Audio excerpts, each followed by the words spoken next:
Part 1. The day I realized my sister was my enemy. I never thought I'd describe my own wedding as the moment my family finally broke. For most people, weddings are about beginnings. For me, it was the day I stopped pretending everything was fine. I'm a man who values stability, routine, predictability. I don't thrive in chaos, and I've never been drawn to drama. That's probably why it took me so long to see what my sister really was. Growing up, she was always the louder one, the sharper one, the one who spoke first and apologized last, if she apologized at all. I learned early how to stay out of her way, how to soften her edges for other people, how to translate her cruelty into something more acceptable. She doesn't mean it like that. That's just her humor. You know how she is. I became very good at saying those sentences. By the time I met my wife, I believed I'd outgrown that role. Meeting her. I met Sarah on an ordinary Tuesday. No grand setup, no dramatic coincidence. We were both waiting in line for coffee, both visibly annoyed that the machine was broken, both pretending not to be. She smiled at me like she already knew me, like this moment wasn't accidental at all. What drew me to her wasn't intensity. It was calm. She didn't rush conversations. She didn't fill silences just to avoid them. When she laughed, it wasn't loud, but it was genuine. Being around her slowed me down in a way that felt healthy, like my nervous system finally exhaled. My sister noticed immediately. She didn't criticize Sarah directly. That would have been too obvious. Instead, she wrapped her disapproval in politeness. "Oh, she's quiet," she'd say. "She seems sweet, very simple. Are you sure she's right for you?" At first, I brushed it off. Then the comments started coming more often, always subtle, always framed as concern. "She doesn't challenge you. Don't you miss someone with more personality? I just don't want you to lose yourself." What she really meant was clear. "You're changing and I don't like it." The engagement. When I proposed to Sarah, it felt right in the deepest way possible. Not exciting right, not movie right, just solid, certain. She cried. I didn't. I smiled and held her, and for the first time in a long time, I felt like my life had direction. Telling my family should have been easy. My parents were happy, genuinely happy. My sister hugged me too tightly and said, "Wow, this is fast." It was. But I didn't correct her.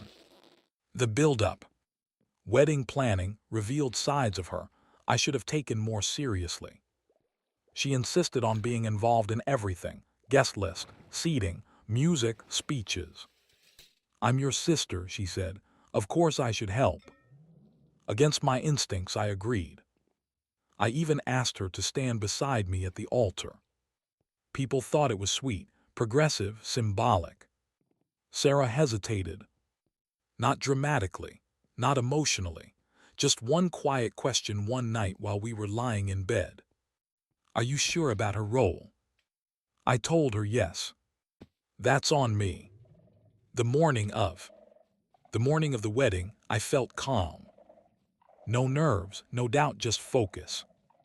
I adjusted my tie in the mirror and studied my reflection. I looked like a man who knew what he was doing, like someone stepping into a future he'd chosen deliberately. My sister arrived early. Too early. She was loud, animated, slapping my shoulder, making jokes, soaking in the attention of the room. "Relax," she said, laughing. "I've got everything under control." I remember feeling something tight in my chest. But I ignored it. I always did. The ceremony. The ceremony itself was perfect. Standing there watching Sarah walk toward me, everything else fell away. The noise, the tension, the years of family dynamics I'd spent managing. There was only her, the vows, the promise. For those minutes, nothing could touch us. I wish that had been the end. The reception begins. The reception started well. Music, drinks, laughter. I allowed myself to relax. That was my mistake. When it was time for speeches, my sister stood up confidently, glass raised, eyes bright. She loved being watched. She always had. "I've known my brother his whole life," she began. My stomach tightened. And if there's one thing about him, I knew. I didn't know what, but I knew. It's that he's always needed someone to take care of him. A few laughs rippled through the room. He's never been great with responsibility. Commitment hasn't always been his strong suit. My heart started pounding. She turned slightly, smiling at Sarah. "But I guess everyone grows up eventually, right?" The room went quiet. She laughed. "Don't look so serious. I'm sure this time is different." I stood up. I didn't shout. I didn't swear. I walked over, took the microphone from her hand, and said one sentence. "This speech is over." The silence afterward was suffocating. My sister stared at me, stunned. "What?" she said. "I'm just being honest." That's when I realized something important. She wasn't drunk. She wasn't careless. She was intentional. And she had chosen my wedding day to remind me who she thought I was. Part 2, the damage she left behind. The silence after I took the microphone didn't break quickly. It stretched, thick, uncomfortable. The kind of silence where people suddenly become very aware of their hands, their glasses, the floor beneath their feet. Someone coughed. Someone else laughed weakly, like they were trying to convince themselves this was still a celebration. My sister stepped back, her smile gone now, replaced by something sharper. Offended. Not embarrassed, offended. As if I had violated some unspoken rule by stopping her. I handed the microphone to the DJ and returned to my seat. Sarah didn't look at me right away. That hurt more than anything my sister had said. The rest of the reception continued on autopilot. Music played. People danced. Plates were cleared and refilled. From the outside, it probably looked like a normal wedding with a slightly awkward moment everyone would forget by morning. They didn't see what was happening at our table. Sarah sat perfectly straight, her hands folded in her lap, her expression calm in a way that felt forced, like she was holding herself together through sheer discipline. I knew that look. I'd seen it once before, years ago, when her father died and she refused to cry in public. I leaned toward her. "Are you okay?" I asked quietly. She nodded too quickly. "I'm fine," she said. "Let's just get through tonight." Get through. Not enjoy, not celebrate, just endure. That word echoed in my head for the rest of the evening. The ride home. The drive to the hotel was silent. Streetlights passed rhythmically, lighting her face in brief flashes, neutral, composed, distant. I wanted to reach for her hand, but something held me back. A fear that any touch would be intrusive, unwelcome. When we got to the room, she took off her shoes and set them neatly by the door, slowly, carefully, like she needed control over something. I sat on the edge of the bed, watching her. "I'm sorry," I said. She looked at me then. "I know," she replied, "but that doesn't fix it." I swallowed. She had no right. "I'm not talking about her," Sarah interrupted gently. "I'm talking about you." The words landed cleanly. No accusation, no anger, just truth. "You knew what she was like," she continued. "You've told me stories, you've warned me about her jokes, and still you gave her the microphone." I didn't argue. Because she was right. "I trusted you to protect us," she said. "Tonight I didn't feel protected." That sentence stayed with me long after she fell asleep. The days after, when we returned from the short, awkward honeymoon, more quiet reflection than celebration, reality settled in quickly. My sister acted as if nothing had happened. She sent a group message thanking everyone for coming, shared photos from the wedding, even joked about causing a little chaos during her speech. She never mentioned Sarah. She never mentioned me taking the microphone. It was as if, in her mind, the moment belonged to her, and therefore required no accountability. I didn't respond. That was new. For years I had been quick to smooth things over, to reply, to mediate. My silence unsettled her. She called me a week later. "Are you seriously still mad about that?" she asked, irritation bleeding through her voice. "I'm not mad," I said. "I'm disappointed." She scoffed. "Oh, come on, it was a joke." "It wasn't," I replied, "and you know it." There was a pause. Then she said something that clarified everything. "Well, if she can't handle a little honesty, that's not my problem." I ended the call. Seeing the pattern. Distance gives you perspective. Once I stopped engaging with my sister the way I always had, I started noticing things I'd ignored before. Memories resurfaced, reframed by clarity instead of loyalty. The way she'd teased my past girlfriends in public. The way she'd corrected me in front of friends. The way she'd always needed to be the smartest, the funniest, the most admired person in the room. And how often I'd enabled it by staying quiet. Sarah noticed the shift in me before I did. "You're different," she said one evening as we cooked together. "How?" "Calmer," she replied, "but also firmer." I thought about that. For the first time, I wasn't reacting to my sister. I wasn't bracing for her next move.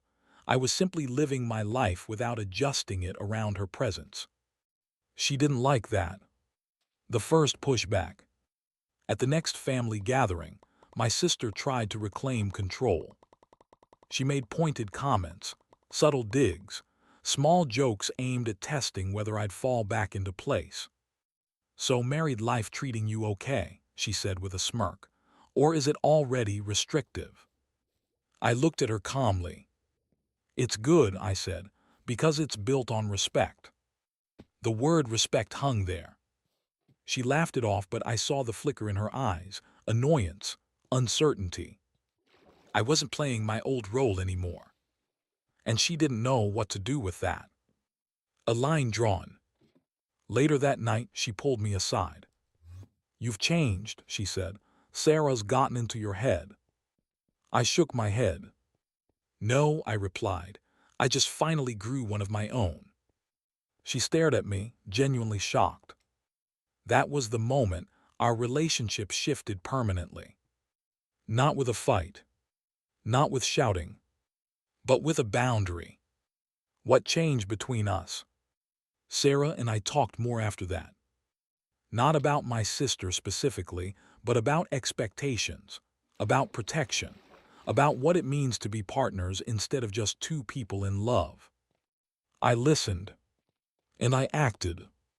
I stopped inviting my sister into our space, stopped sharing personal details, stopped giving her opportunities to comment, judge, or interfere. She noticed. She always noticed. And she didn't take it well. By the end of that year, my sister was frustrated, confused, and slowly losing influence, not just over me, but over others too. People started seeing what I'd finally acknowledged. But the real consequences hadn't arrived yet. Not fully. Those came later. Quietly and deliberately. Part 3, when I stopped interfering. There's a strange moment that happens when you finally step out of someone's shadow. At first, it feels wrong, like you're abandoning a duty you never formally agreed to but somehow carried your whole life. Then slowly, you realize the truth. The shadow only existed because you kept standing in the same place. Once I stopped interfering, things began to happen on their own. The shift. My sister had always relied on me in ways she'd never admit out loud. Not financially, not practically. Narratively. I was the reasonable one, the quiet one, the one people trusted. When she said something cruel, I reframed it. When she crossed a line, I softened the impact. When someone confronted her, I stepped in and redirected the conversation. Without me doing that, her words landed exactly as she spoke them. And people started reacting. At first it was subtle, a raised eyebrow, a delayed reply, conversations that ended sooner than usual, invitations that didn't come with the same enthusiasm. She noticed. She just didn't understand why. The first call. She called me late one evening, her tone sharp before I even said hello. "Have you been talking about me?" "No," I replied. She didn't like that answer. "People are acting weird," she said, "like I did something." I thought about the wedding, about the microphone, about Sarah sitting silently beside me. "You did," I said. There was a pause, a real one this time. "You're punishing me," she snapped. "No," I answered calmly. "I'm letting things be what they are." She hung up, watching from a distance. I didn't celebrate what happened next. That's important. This wasn't about satisfaction. It was about inevitability. Without my presence to redirect her, my sister began doing what she always did, just louder, more openly, less carefully. At a family dinner I skipped, she made a joke at someone else's expense.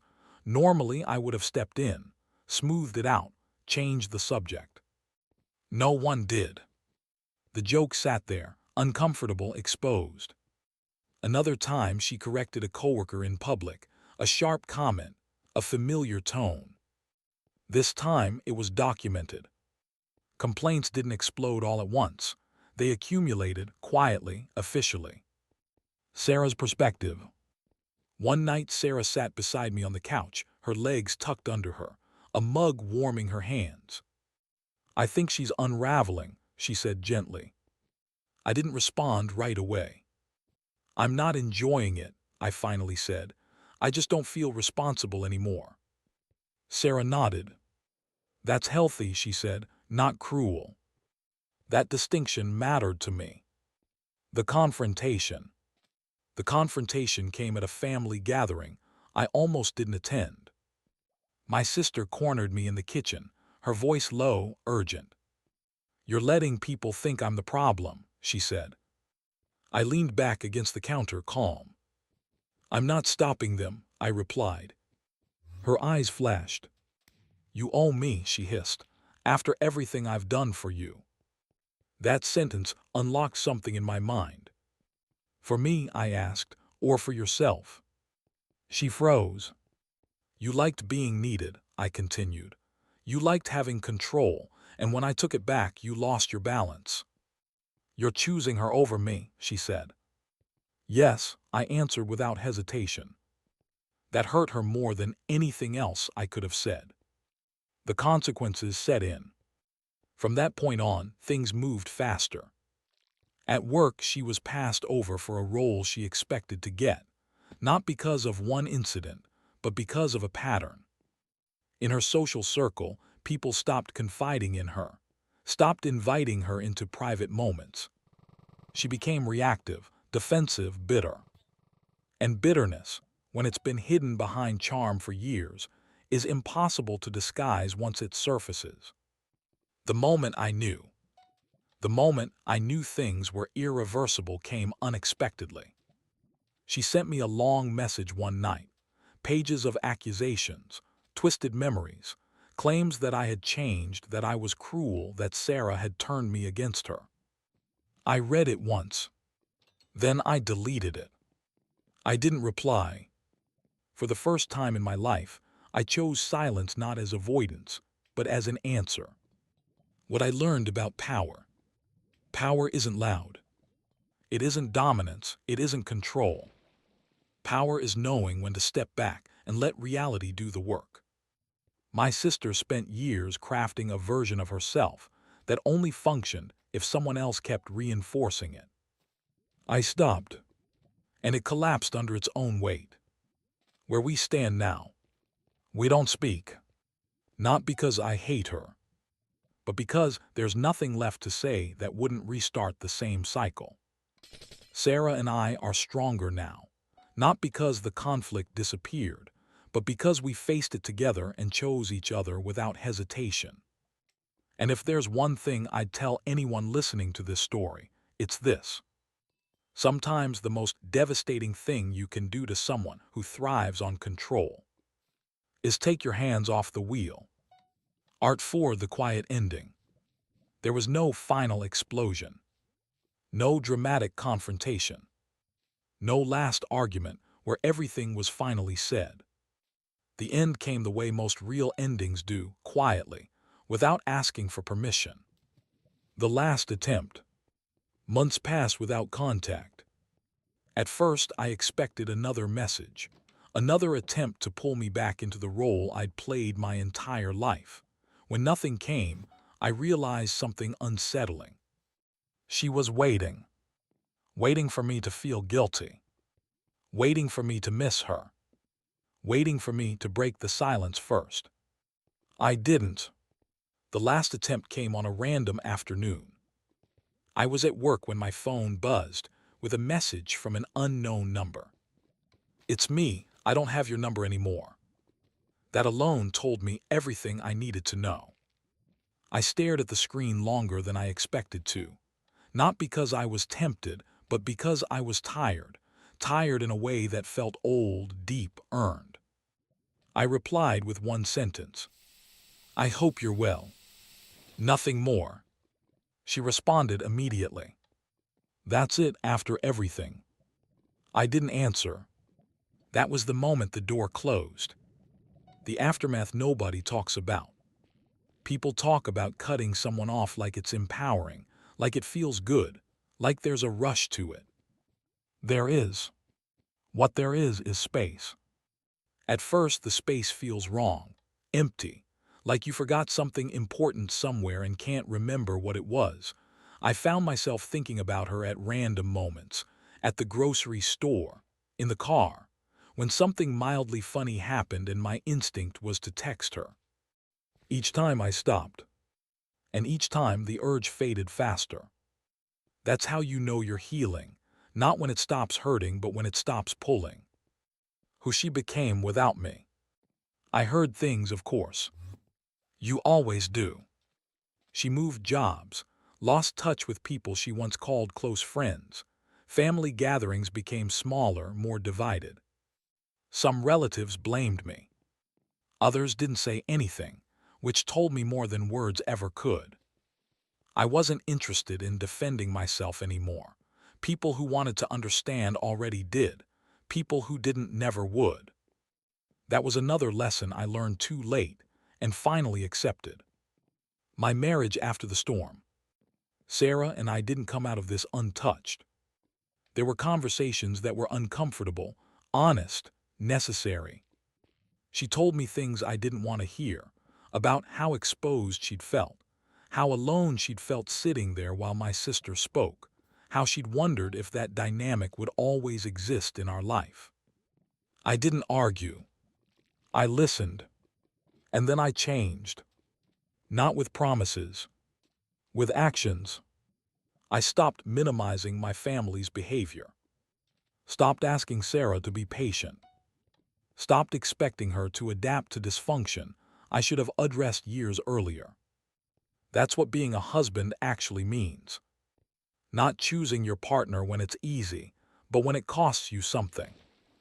The final realization. One night, long after everything had settled, Sarah asked me a question while we were lying in bed. "Do you miss her?" I thought about it. "I miss who I thought she was," I said, "but I don't miss how I felt around her." Sarah nodded. "That's usually the difference," she said. She was right. What ruining a life really means. I didn't ruin my sister's life. I ruined her access to mine. I took away the role she'd relied on, the one where she could dominate, belittle, perform, and never face consequences. Everything else that happened came from her own choices. And that's something I can live with. If you're reading this, if you're in a situation where someone keeps crossing your boundaries and calling it love, if someone keeps humiliating you and calling it honesty, if you're being told to tolerate disrespect in the name of family, hear this. You are not cruel for stepping away. You are not weak for choosing peace. And you don't owe anyone access to your life just because they share your blood. Sometimes the most powerful thing a man can do is walk away quietly and never look back.